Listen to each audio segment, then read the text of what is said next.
এই জীবন যেন বহতা নদীর মতো, চলার পথে কত বাক মোহনা শত, আছে আরো দ্বন্দ্ব আলো আধারের, বেছে নিতে হবে তাই পথ আমাদের। আসসালামু আলাইকুম প্রিয় দর্শক, আপনারা যারা দেশে আছেন প্রবাসে, সবাইকে জানাই অনেক অনেক প্রীতি ও শুভেচ্ছা। শুরু হলো অ্যান্টিবায়োজিত এবং লাভ হলো নিবেদিত টক শো আলোকপাত। আমাদের আজকের বিষয় রহমতুল্লিল আলামিন। আপনাদের সাথে আছি আমি জানুল আবেদিন আজাদ। আর আজকে আমাদের মাঝে অতিথি হিসেবে উপস্থিত আছেন বিশিষ্ট আলেম শায়েখ আহমদুল্লাহ। আসসালামু আলাইকুম রহমতুল্লাহ বরাকাতুহু। প্রিয় দর্শক, গত পর্বে আমরা রাসূল সাল্লাল্লাহু আলাইহি ওয়াসাল্লামের দাওয়াতের একটি পর্যায় নিয়ে, একটি পর্ব নিয়ে আপনাদের সাথে আমরা কথা বলছিলাম। প্রেক্ষাপট এমনই নিষ্ঠুর নির্দয় যে রাসূল সাল্লাল্লাহু আলাইহি ওয়াসাল্লাম এবং মহান সাহাবীদের নতুন জনপদ, নতুন জায়গার দিকে দৃষ্টিপাত করতে হলো। কোথায় যাওয়া যায়, কোথায় দিনের প্রচার করা যায়। মক্কা যেন তাদের জন্য খুবই সংকীর্ণ হয়ে উঠছিল। তখন সেই বাতাবরণে মদিনার কথা সবার সামনে চলে আসলো।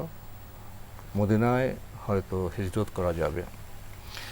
আমরা এর আগের পর্বে প্রথম বায়াতে আকাবার কথা শুনেছি, এরপরে তো দ্বিতীয় বায়াতে আকাবার বিষয়টি আসলো এবং খুব সুস্পষ্টভাবেই মদিনায় হিজরতের ভাবনা তখন বাস্তবে রূপ দেওয়ার দিকে অগ্রসর হচ্ছিল। তো শুরুতে আপনার কাছে আমরা জানতে চাইব দ্বিতীয় বায়াতে আকাবা সম্পর্কে। ধন্যবাদ আপনাকে। আমরা বিগত পর্বে বলেছিলাম যে কিভাবে রাসূল করিম সাল্লাল্লাহু আলাইহি ওয়াসাল্লাম মক্কা এবং তায়েফের দাওয়াতের পথ বন্ধ হয়ে যাওয়ার পর মদিনার মানুষকে দাওয়াত দিলেন এবং দাওয়াতের জন্য একটা বায়াত অনুষ্ঠিত হলো। বায়াতটা হলো হাতে হাত রেখে অঙ্গীকার করা, কথা দেওয়া। আরব জাহিলি যুগের মানুষরা কারোর যদি হাতে হাত রেখে কোনো অঙ্গীকার করতো, তাদের জীবন গেলেও তারা সেই অঙ্গীকারকে রক্ষা করার চেষ্টা করতো। অঙ্গীকার রক্ষায় তারা ছিল খুবই সিদ্ধহস্ত। এর ভিতরে যদি বায়াতের মাধ্যমে অঙ্গীকারটা হতো, শুধু নিছক মুখের কথায় অঙ্গীকার নয়, হাতে হাত রেখে অঙ্গীকার, তাহলে সেটা আর অনেক মজবুত এবং সুদৃঢ়, খুবই গুরুত্ব পেত। তো রাসূল করিম সাল্লাল্লাহু আলাইহি ওয়াসাল্লাম, আমরা যেমনটি বিগত পর্বে বলেছিলাম যে নবুয়তের 12তম বছরে এসে হজের মৌসুমে মক্কা থেকে আগত প্রথম বছরে 6 জন সাহাবী যারা ইসলাম গ্রহণ করেছেন, আসাদ ইবনে জুরারা সহ অনেকেই, তাদের সঙ্গে আরও যুক্ত হলেন 6 জন। তারা মিলিমিট 12 জনকে রাসূল করিম সাল্লাল্লাহু আলাইহি ওয়াসাল্লাম হাতে হাত রেখে অঙ্গীকার নিলেন যে তোমরা যে সত্য পেয়েছো সেই সত্যকে অন্যদের কাছে পৌঁছে দাও। তারা চলে গেলেন। পরবর্তী বছরে অর্থাৎ নবুয়তের 13 বর্ষে এসে, 13তম বছরে এসে সেখান থেকে মদিনা থেকে ইসলাম গ্রহণ করে এসেছেন ইতিমধ্যে যারা আগের 12 জনের মাধ্যমে ইসলামের প্রচার দাওয়াত পেয়েছেন, সেখান থেকে ইসলাম গ্রহণ করে এসেছেন 73 জন মানুষ। এবং মাত্র 1 বছরের ব্যবধানে সেটা বহুগুণে বৃদ্ধি পেল। আমরা প্রথম বছর দেখলাম যে নবুয়তের 11তম বর্ষে 6 জন ছিলেন, দ্বিতীয় বছরে এসে ডাবল হলো, আর তৃতীয় বর্ষে এসে সেটা বহুগুণ বৃদ্ধি হয়ে 73 জনে উন্নীত হলো। এই 73 যখন আসলো, তাদের প্রত্যেকেরই মনের আবেগ যে আমি যে রাসূলের প্রতি ঈমান আনয়ন করেছি, সেই রাসূলকে প্রথমবারের মতো দেখব, একটা আবেগ তৈরি হলো। মদিনা থেকে তারা আসলেন হজের মৌসুমে, কিন্তু প্রকাশ্যে কোনো সাক্ষাৎ করবার সুযোগও নেই মক্কাতে। পরিস্থিতি সম্পূর্ণ প্রতিকূল। তারা ভাবতে লাগলেন কি করা যায়। ইতিমধ্যে এই 73 জন যে হজের জন্য মদিনা থেকে এসেছেন, তারা তো একা আসেন নাই। মদিনা থেকে অন্য যে কাফেররা এসছে, অমুসলিমরা এসছে, তাদের সাথেই আসছে।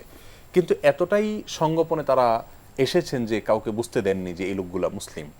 যাই হোক, তারা ইতিমধ্যে সিদ্ধান্ত নিলেন যে আমরা রাসূল করিম সাল্লাল্লাহু আলাইহি ওয়াসাল্লামের সঙ্গে একটা বিশেষ সাক্ষাৎ অনুষ্ঠান করব, যেখানে নতুন করে যারা ইসলাম গ্রহণ করলেন মদিনার, তাদের সাথে রাসূলের পরিচয় হবে এবং ভাব বিনিময় হবে, তাদের পরবর্তী দিক নির্দেশনাগুলো তিনি দিবেন তাদের জন্য। তারা ঠিক করলেন, স্থির করলেন যে আইয়ামে তাশরিকের কোনো একটা দিনে, আমরা জানি হজের অনুষ্ঠান, মূল অনুষ্ঠান সমাপ্ত হওয়ার পর ঈদের পরের দিনগুলোকে আইয়ামে তাশরিক বলা হয়। ঈদের পরের কোনো একটা দিনে যেখানে জামারাতে পাথর মারা হয়, তার আশেপাশে কোনো একটা জায়গায় আমরা একত্র হব, সেটা রাতের গভীরে, রাতের শেষাংশে এসে। তো এই সিদ্ধান্ত অনুযায়ী রাসূল করিম সাল্লাল্লাহু আলাইহি সাল্লামের সঙ্গে সাক্ষাতের জন্য ৭৩ জন তারা লোক একত্রিত হলেন। তাদের মধ্যে 2 জন মহিলাও ছিলেন। এখানে একটু গুরুত্বপূর্ণ দিকে আপনাকে আপনার মাধ্যমে দর্শকদেরকে জানিয়ে রাখতে চাই, তা হলো বায়াতের জন্য ইসলামের একটা ভূমি ল্যান্ড তৈরি করার জন্য ইসলামের একটা অগ্রযাত্রার যে একটা বড় পরামর্শ বৈঠক হবে, সেখানে কিন্তু 2 জন মহিলাও ছিলেন। অর্থাৎ এখানে ৭৩ জন সাহাবী তারা পুরুষরাই যথেষ্ট ছিলেন, কিন্তু তাদের সঙ্গে 2 জন মহিলাকেও এনেছেন। তারাও বায়াত নিয়েছেন রাসূল আকরাম সাল্লাল্লাহু আলাইহি ওয়াসাল্লামের কাছে। এখান থেকে বোঝা যায় ইসলামের বিস্তারের জন্য, ইসলামের প্রচারের জন্য, ইসলামকে প্রতিষ্ঠা করবার জন্য পুরুষদের পাশাপাশি আমরা যেমন শুরুতে দেখেছি খাদিজা রাদিয়াল্লাহু তাআলা আনহার অবদান, বরং পুরুষদের পাশাপাশি নয়, বরং এককভাবে তিনি শুরুতে ইসলামকে আশ্রয় দিয়েছেন, রাসূল করিম সাল্লাল্লাহু আলাইহি ওয়াসাল্লামকে আশ্রয় দিয়েছেন। এ পর্যায়ে আমরা দেখি ইসলামের দ্বিতীয় যে ধাপ মদিনাতে, রাসূল আকরাম সাল্লাল্লাহু আলাইহি ওয়াসাল্লামের জীবনের 2টা ধাপ, মক্কি জীবন, মদিনী জীবন। মদিনী জীবনের যে সূত্রপাত হচ্ছে, সেখানেও কিন্তু পুরুষদের পাশাপাশি 2 জন নারীকে আমরা দেখতে পাচ্ছি যে চ্যালেঞ্জে শুধু পুরুষরাই ছিলেন না, সে চ্যালেঞ্জে যুক্ত হয়েছিলেন সম্মানিত নারীরা, মা বোনরাও। এবং একইভাবে আমাদের রাহমাতুল আলামিনের জীবন আপনি দেখবেন যুদ্ধক্ষেত্রে পর্যন্ত কিন্তু পুরুষদের পাশাপাশি নারীদের একটা অবস্থান সবসময়ই ছিল। তারা তাদের জায়গা থেকে যুদ্ধক্ষেত্রে প্রভাব বিস্তার করবার জন্য, যোদ্ধাদেরকে সহায়তা করার জন্য অংশগ্রহণ তারা করেছেন। তার মানে নারীদের নারীদের নির্মমভাবে শাহাদাত বরণ করতে হয়েছে। শুধু তাই নয়, ইসলামের জন্য সর্বপ্রথম যিনি জীবন দিয়েছেন, আমরা ইতিপূর্বে কোনো এক পর্বে আলোচনা করেছি, সুমাইয়া রাদিয়াল্লাহু তাআলা আনহা একজন নারী ছিলেন। পুরুষদের আগে কিন্তু একজন নারীকে ইসলামের জন্য জীবন দেওয়ার নির্মমভাবে, এবং তার সেই জীবন দেওয়াটা সাধারণ জীবন দেওয়া ছিল। এটা বোধহয় সাধারণ মানুষ, যারা দুর্বল মানুষ, তারা বোধহয় সেই বিবরণ সহ্য করাও কঠিন, এত নির্মমভাবে তাকে হত্যা করা হলো। তাহলে এখান থেকে আমরা দেখলাম যে নারীদের অবদান ইসলামের একেবারে শুরু থেকে নিয়ে শেষ পর্যন্ত, চূড়ান্ত পর্যায়ে পৌঁছা পর্যন্ত প্রতিটি ধাপে ধাপে কিন্তু পুরুষদের পাশাপাশি ছিল।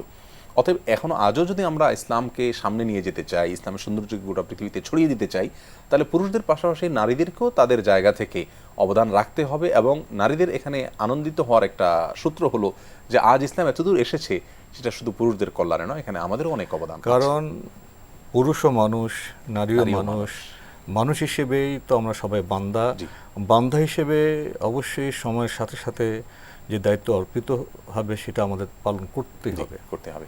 তো যে জায়গাটাতে ছিলাম যে ৭৩ জন পুরুষের পাশাপাশি 2 জন মহিলা রাসূল আকরাম সাল্লাল্লাহু আলাইহি ওয়াসাল্লামের সাথে একত্রিত হলেন রাতের শেষ ভাগে এসে। এতটাই সংগোপনে যে কাউকে জানতে দেয়া হলো না।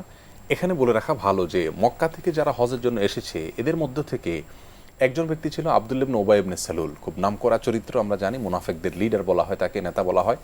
সেও কিন্তু সাথে এসেছে, কিন্তু এই ৭৩ জনের ভিতর ছিল না, সে আলাদা ছিল। তো এই ৭৩ জনের সাথে রাসূল আকরাম সাল্লাল্লাহু আলাইহি ওয়াসাল্লাম বসবেন, তারা এসে অপেক্ষা করছেন, নবীজি এখনো এসে পৌঁছাননি। তিনি আসবেন, সবাই প্রতীক্ষার প্রহর গুনছে। প্রথমবারের মতো যারা ইসলাম গ্রহণ করেছে রাসূল আকরাম সাল্লাল্লাহু আলাইহি ওয়াসাল্লামকে আবেগ ছিল, উৎসাহ ছিল, কৌতূহল ছিল। সেই কৌতূহলের জায়গা থেকে শিহরণ ছিল তাদের মধ্যে, তারা দেখবেন। ইতিমধ্যে হঠাৎ করে নবী সাল্লাল্লাহু আলাইহি ওয়াসাল্লাম হাজির হলেন। তার সঙ্গে নিয়ে আসলেন তার অত্যন্ত আস্থাভাজন প্রিয় চাচা আব্বাস রাদিয়াল্লাহু তাআলা আনহুকে। তিনি তখন ইসলাম গ্রহণ করেননি, কিন্তু চাচা হিসাবে ভাতিজার ভালো মন্দ, ভাতিজার জীবনে একটা বড় ডিসিশন হতে যাচ্ছে আজকে, এই সিদ্ধান্তে চাচা হিসাবে অভিভাবকত্ব করা, এটার ভালো মন্দ দিকগুলোকে পরখ করে দেখার দায়িত্বের জায়গা থেকে তাকে রাসূল করিম সাল্লাল্লাহু আলাইহি ওয়াসাল্লাম নিয়ে আসছেন সাথে। আব্বাস রাদিয়াল্লাহু তাআলা এসে বসলেন, রাসূল আকরাম সাল্লাল্লাহু আলাইহি ওয়াসাল্লাম বসলেন। বসার পরে সর্বপ্রথম কথা শুরু করলেন আব্বাস রাদিয়াল্লাহু তাআলা আনহু। আর মুহাজির সাহাবীরা যারা মদিনা থেকে এসেছেন ৭৩ জন, তাদের মধ্যে থেকে কাব ইবনে মালিক আল আনসারী রাদিয়াল্লাহু তাআলা আনহু ছিলেন, কথা বলছিলেন।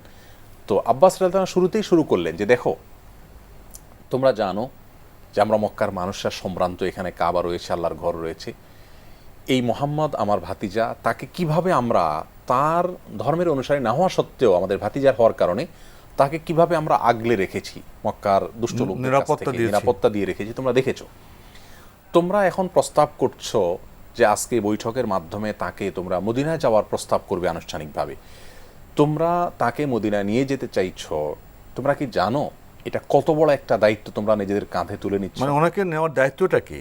হ্যাঁ, এটাই বোঝাতে চাচ্ছেন তিনি, যে তোমরা যে মুহাম্মদ সাল্লাল্লাহু আলাইহি ওয়াসাল্লামকে মদিনাতে যাওয়ার জন্য প্রস্তাব করছো এবং সেজন্য বৈঠকের আয়োজন করেছো, অঙ্গীকার করতে চাচ্ছ তার হাতে হাত দিয়ে, তোমরা কি এটার স্পর্শকাতরতাটা অনুভব করতে পারছো, যেটা কতটা স্পর্শকাতর? যদি আমাদের ভাতিজার কোনো কিছু হয় তাহলে পরিণাম কি হবে তোমরা তো বুঝতেই পারছো। তাদেরকে একটু সতর্ক করলেন।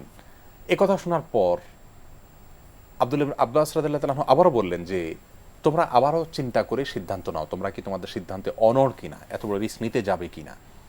তখন কাব ইবনে মালিক রাদিয়াল্লাহু তাআলা আনহু অত্যন্ত আত্মবিশ্বাসের সাথে মুহাম্মদ সাল্লাল্লাহু আলাইহি সাল্লামকে লক্ষ্য করে বললেন, আপনি আপনার জন্য এবং আপনার রবের সন্তুষ্টির স্বার্থে কি সিদ্ধান্ত গ্রহণ করবেন আপনি জানাইলেই চলবে। আমরা আমাদের জায়গাতে অটল আছি।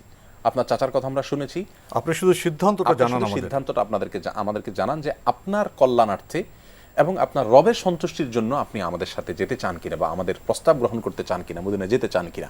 আমরা আমাদের জায়গা থেকে প্রস্তুত আছি সমস্ত রিস্ক নিতে। তখন রাসূল করিম সাল্লাল্লাহু আলাইহি সাল্লাম কাব ইবনে মালিকের এই কথা শোনার পরে সিদ্ধান্ত জানিয়ে দিলেন যে হ্যাঁ, আমি আল্লাহ সুবহানাহু ওয়া তাআলার অনুমতি পেয়েছি, আলহামদুলিল্লাহ, আমি যেতে প্রস্তুত রয়েছি। তবে তার আগে তোমাদের সাথে আমার কিছু অঙ্গীকার হতে হবে, যে অঙ্গীকারগুলো তোমরা হাতে হাত রেখে করবে। 5টি অঙ্গীকার তিনি নিলেন এবং আব্বাস রাদিয়াল্লাহু তাআলার নেতৃত্বে তার সাথে এটাই কি দ্বিতীয় বায়াতে আকাবা? এটাকে দ্বিতীয় বায়াতে আকাবা হয়। এখানে একটু বলে রাখি, আকাবা সাধারণত উঁচু উপত্যকা এটাকে মিন করা একটা হয়েছে, ভৌগোলিক বর্ণনা। জি, ভৌগোলিক বর্ণনা। তো এই জায়গা যেহেতু উঁচু একটা উপত্যকায় তারা একত্রিত হয়েছেন, প্রথমবার একত্রিত হয়েছেন 12তম বর্ষে নবুয়তের। এরপর দ্বিতীয় বায়াতে আকাবা যেটি আমরা মাত্রই বললাম, সেটি হয়েছে নবুয়তের 13তম বর্ষে মিনাতে, আপনার জামরাতের আশেপাশে কোনো একটা পাহাড়ের চূড়ায়।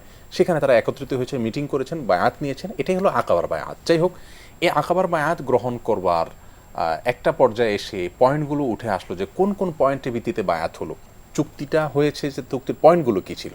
এ সম্পর্কে আমরা দেখি মুসনাদে আহমদ ইবনে হাম্বলের ভিতরে একটি হাদিস রয়েছে, সেই হাদিসে 5টি পয়েন্টের কথা উল্লেখ করা হয়েছে। তার ভিতরে সর্বপ্রথম ছিল আলাস-সামঈ ওয়াত-তাআতি ফিন নিশাতি ওয়াল কাসাল, অর্থাৎ তোমরা তোমাদের অলসতা থাকুক আর তোমাদের প্রাণোচ্ছলতা থাকুক, সর্বাবস্থায় তোমরা আমার আনুগত্য করবে। বায়াতের পয়েন্টগুলো কি ছিল, যে বায়াতের ভিত্তিতে নবী সাল্লাল্লাহু আলাইহি সাল্লাম মদিনায় হিজরতের যে প্রেক্ষাপট সেটা তৈরি হচ্ছিল, সেটা বলতে গিয়ে আমরা বলছিলাম যে প্রথম কথা ছিল যে আস-সামউ ওয়াত-তাআহ ফিল কাসলি ওয়ান নাশাত, অর্থাৎ সর্বাবস্থায় তোমাদের ভালো লাগুক মন্দ লাগুক, আলস্য আসুক আর প্রাণোচ্ছলতা থাকুক, সর্বাবস্থায় তোমরা আমার আনুগত্য করতে হবে। আর এটা শুধুমাত্র তাদের জন্য না, আমাদের জন্য একই কথা প্রযোজ্য। আমরাও কিন্তু এটা রাহমাতুল্লাহ আলাইহির অব্যাহত থাকবে যুগ অব্যাহত যুগ থাকবে, ধরে, যুগ যুগ কিয়ামত ধরে। পর্যন্ত। এই 5টি পয়েন্ট বরং আমরা বলতে পারি যে এগুলো আমাদের প্রত্যেকের জন্যই প্রযোজ্য। আমরা যারা রাহমাতুল্লাহ আলামিনকে নবী হিসাবে স্বীকার করেছি, আমার মনে চাইলো, আমার যখন ভালো লাগলো ইসলাম, তখন আমি ফলো করলাম, আবার যখন ভালো লাগলো না তখন আমি ইসলামকে সাইডে রাখলাম, পাশে উম্মতের রাখলাম। সদস্যদের সে অধিকার নেই। এরকম সুযোগ আমাদের নাই, বরং ইসলামটাই হলো আত্মসমর্পণ করা, নিজেকে সম্পূর্ণ সঁপে দেওয়া। এখানে আমার আর কোনো চাহিদা, আমার আর কোনো চাওয়া পাওয়া, আমার আর কোনো সেবা বক্তব্য থাকতে পারে না। ইসলাম অর্থে তো অনুগত থাকা, অনুগত থাকা। আজ অনুগত থাকবে সে তো মুসলিম। সেই মুসলিম। আনুগত্যের যদি কারোর মধ্যে মাত্রা কম থাকে তাহলে সে মুসলিম হওয়ার কোনো সুযোগ নেই, কারণ আল্লাহ বলেছেন উদখুলু ফিস-সিলমি কাফা, ইসলামে পরিপূর্ণভাবে দাখিল হও। পরিপূর্ণভাবে। অতএব আনুগত্য পূর্ণ মাত্রায় না করলে সে কখনো পূর্ণাঙ্গ মাত্রায় মুসলিম হওয়ার কোনো সুযোগ নেই। যাই হোক, দ্বিতীয় যে পয়েন্টটা ছিল বায়াতের, সেটা হলো সুখে এবং দুঃখে, সচ্ছলতা এবং অসচ্ছলতায় সর্বাবস্থায় তোমরা আল্লাহর রাহে খরচ করবে, ব্যয় করতে কখনো কার্পণ্য করবে না। আপনি দেখুন, এক একটা পয়েন্ট কিন্তু ইনফাক ফি সাবিলিল্লাহর সেই কথা। ফিসাবিলিল্লাহ, তার মানে আল্লাহর দ্বীনকে প্রতিষ্ঠিত করবার জন্য, বিস্তৃত করবার জন্য, প্রচার করবার জন্য তোমাদের অর্থ দিয়ে যদি ত্যাগ করতে হয় তো সেটা তোমরা করবে, এবং সেটা তোমাদের যখন সচ্ছল থাকবে তখনও, যখন অসচ্ছল থাকবে তখনও, দুঃসময়ে এবং সুসময়ে সর্বাবস্থায় আল্লাহর রাহে তোমরা ব্যয় করবে, এই মর্মে তোমরা অঙ্গীকার করতে হবে। দ্বিতীয় পয়েন্ট ছিল এটি। তৃতীয় পয়েন্ট ছিল আল আমরু বিল মারুফ ওয়ান নাহয়ি আনিল মুনকার, তোমরা সৎ কাজের আদেশ দিতে হবে, অসৎ কাজের বাধা প্রদান করতে হবে। এবং এটা তো সব যুগের কাজ, সব যুগের কাজ, এটা তো বর্তমান সময়ের কাজ, ভবিষ্যৎ সময়ের কাজ, সব সময় প্রযোজ্য হবে। তার মানে রাসূল করিম সাল্লাল্লাহু আলাইহি সাল্লামের হাতে হাত দিয়ে তারা এই অঙ্গীকারগুলো করেছেন। এই অঙ্গীকারগুলো কেমন যেন গোটা মুসলিম বিশ্বের সারা সকল যুগের সমস্ত মুসলমানদের জন্য অঙ্গীকারগুলো নেওয়া হয়েছে। আসলে পৃথিবীর ইতিহাসই তো হলো ন্যায় এবং অন্যের দ্বন্দ্বের ইতিহাস। দ্বন্দ্বের ইতিহাস। অতএব এখানে যারা ন্যায়ের পক্ষে থাকবেন তাদেরকে এই পয়েন্টগুলো মাথায় রাখতে হবে। তৃতীয় নম্বর ছিল এটি যে সৎ কাজের আদেশ এবং অসৎ কাজের বাধা প্রদান করতে হবে সর্বাবস্থায়। চতুর্থ পয়েন্ট যেটি ছিল তা হলো যে এই কাজ করতে গিয়ে যত প্রকার বাধা আসবে, দেখুন এখানে কিন্তু নেতৃত্বের বিচক্ষণতা, রহমতুল্লিল আলামিন যে হয়েছেন, গোটা বিশ্ববাসীর যে নেতৃত্ব আল্লাহ সুবহানাহু ওয়া তাআলা তাকে দিয়েছেন, তার বিচক্ষণতা আপনি দেখুন। এক একটা পয়েন্টের সাথে আরেকটা পয়েন্টের সম্পর্কটা কত ওতপ্রোতভাবে জড়িত এবং কত গভীর সম্পর্ক একটার সাথে আরেকটা রয়েছে। 3 নম্বর পয়েন্টে যখনই বললেন সৎ কাজের আদেশ, অসৎ কাজের বাধা প্রদান, চতুর্থ পয়েন্টে এসে তিনি বললেন তোমাদেরকে অঙ্গীকার করতে হবে যে এই কাজ করতে গিয়ে তোমাদের কিন্তু পথটা গোলাপ বেছানো পথ থাকবে না, বরং কণ্ঠকাকীর্ণ হবে, কাটা বেছানো থাকবে, প্রচুর পরিমাণে বাধা আসবে। এটা আগে থেকে তিনি জানতেন, অনুমান করতেন, আজ করেছেন। সেজন্য তিনি বলেছেন চতুর্থ অঙ্গীকার করতে হবে যে বাধা আসলে, গালমন্দ শোনার পরিস্থিতি তৈরি হলে সেক্ষেত্রে তোমাদেরকে ধৈর্য ধারণ করতে হবে এবং সেখান থেকে পিছপা হওয়া যাবে না, অটল থাকতে হবে সেই পরিস্থিতি। ধৈর্যের পরীক্ষা। 5 নম্বর এবং সর্বশেষ যে পয়েন্টটা ছিল তা হলো যে আমাকে তোমাদের সাহায্য করতে হবে। সেটা করতে গিয়ে তোমাদের অনেক প্রিয়জনের বিরুদ্ধে তোমাদেরকে দাঁড়াতে হতে পারে, অনেক কাছের লোকের বিরুদ্ধে তোমাদের দাঁড়াতে হতে পারে, অর্থের দিক থেকে তোমাদেরকে ক্ষতির মুখোমুখি হতে পারে এবং তোমাদের জীবনের হানি হতে পারে। এই সবগুলোকে মেনে নিয়ে আমাকে তোমাকে সাহায্য, তোমাদের চ্যালেঞ্জের বিস্তারিত বর্ণনা। কোনো ইতিহাসবিদগণ বলেছেন সর্বশেষ এই পয়েন্টটাই ছিল মূল অঙ্গীকারের বিষয়, যে তোমাদের সর্বশক্তি প্রয়োগ করে, বিনিয়োগ করে দিয়ে আমাকে তোমরা সাহায্য করতে হবে, এই মর্মে তোমরা অঙ্গীকার করবে। তারা অঙ্গীকার পয়েন্টগুলো শোনার পরে কাব বিন মালিক রাদিয়াল্লাহু আনহু ছিলেন, সে 73 জনের ভিতরে নেতৃত্ব দিচ্ছিলেন, তিনি দাঁড়িয়ে অকপটে বললেন, ইয়া রাসূলুল্লাহ, এই সবগুলোর মতে আমরা অঙ্গীকার নিতে প্রস্তুত, এখন অঙ্গীকার নেওয়ার পালা। মানে একজন একজন করে হাতে হাত দিয়ে অঙ্গীকারগুলো করবেন। এর মধ্যেই একজন উঠে একটা চমৎকার একটা পয়েন্ট তুলে ধরলেন এবং শিহরিত হওয়ার মতো একটা কথা। সেটা হলো, তিনি বললেন যে, ইয়া রাসূলুল্লাহ, আমি একটা কথা আজ বলতে চাই, তা হলো আপনি যেহেতু আল্লাহর রাসূল, আজ হোক আর দুদিন পরে হোক আপনাকে আল্লাহ সুবহানাহু ওয়া তাআলা প্রতিষ্ঠিত করবেন এবং আপনার দ্বীনকে প্রতিষ্ঠিত করবেন, আপনার পতাকাকে বুলন্দ করবেন, এটি অবশ্যই। আপনি তো হেফাজতের মধ্যে আছেন, আল্লাহর হেফাজতের মধ্যে। যেহেতু আপনি এক সময় আপনার স্বপ্নের জায়গায় আপনি যেতে পারবেন, এমনও হতে পারে এবং হবে যে এই মক্কা আপনার পদতলে আসবে, তখন তো আপনি, এখন আপনার দুঃসময়ে আমরা আপনাকে মদিনা যাওয়ার প্রস্তাব নিয়ে এসেছি, আপনি আমাদের সঙ্গে যাবেন, আমরা সর্বশক্তি দিয়ে আপনাকে সাহায্য করব আল্লাহকে খুশি করবার জন্য, সবই ঠিক আছে, কিন্তু আপনার যখন সুদিন ফিরে আসবে, আপনি তখন আবার আপনার মাতৃভূমিতে ফিরে আসবেন কিনা? কি কঠিন প্রশ্ন, কঠিন একটি প্রশ্ন করলেন এবং শিহরিত হওয়ার মতো প্রশ্ন। এবং এ সম্পর্কে সিরাতের কিতাবগুলোতে লেখা হয়েছে যে রাসূল করিম সাল্লাল্লাহু আলাইহি সাল্লাম এই অত্যন্ত চৌকস একটি প্রশ্ন শুনে তিনি মুচকি হাসলেন, মুচকি হেসে দিয়ে বললেন, না, আমি কথা দিচ্ছি তোমাদেরকে, আমি কখনো আমার মাতৃভূমিতে তোমাদেরকে ফেলে আর চলে আসবো না। আমার মাতৃভূমি যদি আমার কখনো পদতলে আসেও, আমি মাতৃভূমির টানে তোমাদেরকে ছেড়ে, দুঃসময়ে তোমরা যারা আমার পাশে দাঁড়িয়েছো, তোমাদেরকে রেখে আমি আর এখানে চলে আসবো না। ইসলামের বিকাশে, প্রতিষ্ঠায়, সব চ্যালেঞ্জের মোকাবেলায় যারা আমাকে সাহায্য করেছ, সহযোগিতা করেছ, পরীক্ষা অবতীর্ণ হয়েছ, তাদের ছেড়ে আমি কিভাবে যাব? দেখুন, নেতৃত্বের এখানে আরেকটা পয়েন্ট চলে আসলো। রাসূল করিম সাল্লাল্লাহু আলাইহি সাল্লাম কিন্তু নেতা হিসাবে তার অনুসারীদেরকে, তাদের দিকটা কতটা খেয়াল করতেন যে তারা মনোকষ্ট পাবে। আমি আমার মাতৃভূমিতে ফিরে আসবো, এটা তো খুব স্বাভাবিক একটা বিষয় ছিল, যে ঠিক আছে তোমরা আমার বিপদের সহায়তা করেছো, এখন সময় ভালো এসেছে, সুসময়ে আমি আমার জায়গায় ফিরে আসবো, এটা তো স্বাভাবিক ছিল। কিন্তু না, আসলে তারা মনে কষ্ট পাবে, তাদের ত্যাগের মূল্যায়ন হবে না। সেই জায়গা থেকে অনুসারীদের ত্যাগের মূল্যায়ন করার শিক্ষাটা কিন্তু খুবই সংবেদনশীল প্রশ্ন। কি এরকম প্রশ্নের উত্তর দেওয়াটা কিন্তু খুব কঠিন ছিল। আপনি দেখুন, রাসূল করিম সাল্লাল্লাহু আলাইহি সাল্লাম বিলম্ব না করে মুচকি হাসতে হাসতে তিনি কিন্তু সাথে সাথে উত্তর দিয়ে দিলেন। তার মানে উত্তর তার প্রস্তুত ছিল। এবং আমরা জানি আজও রাসূল করিম সাল্লাল্লাহু আলাইহি ওয়াসাল্লাম কবর মদিনাতে রয়েছে, তিনি মক্কা বিজয় করেছেন, সবই ঠিক আছে, বাট তিনি ফিরে গেছেন মদিনাতে আবারও। তো যেটি বলছিলাম, আমরা দ্বিতীয় বায়াতের আকাবার মাধ্যমে রাসূল করিম সাল্লাল্লাহু আলাইহি সাল্লামের মদিনায় যাওয়ার বিষয়টি চূড়ান্ত হয়ে গেল। তিনি তার হাতে এবার একজন একজন করে সবাই বায়াত নিতে লাগলেন যে, হ্যাঁ রাসূলুল্লাহ, এই 5টি পয়েন্টের উপর আমরা বায়াত নিচ্ছি, কথা দিচ্ছি, অঙ্গীকার করছি যে আপনার দ্বীনকে বুলন্দ করবার জন্য আমাদের সর্বশক্তি আমরা নিয়োগ করব। রাসূল করিম সাল্লাল্লাহু আলাইহি সাল্লাম বললেন, ঠিক আছে, বায়াত নেওয়া শেষ হয়ে গেল।